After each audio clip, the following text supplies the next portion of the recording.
Ci può parlare dell'importanza del marchio tipicamente friulano?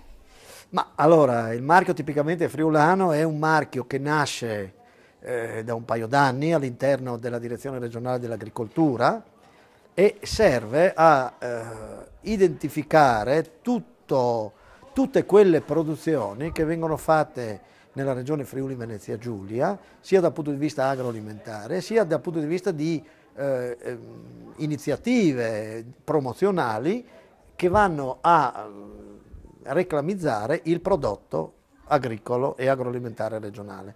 In particolare stiamo valorizzando per esempio tutta una serie di mostre, sagre, rassegne e kermesse che sono distribuite sul territorio, che si rifanno al marchi e a prodotti regionali. Tra questi anche i prodotti dell'orto, in particolare la cipolla rosa della Valcosa e il broccolo a foglia larga friulano.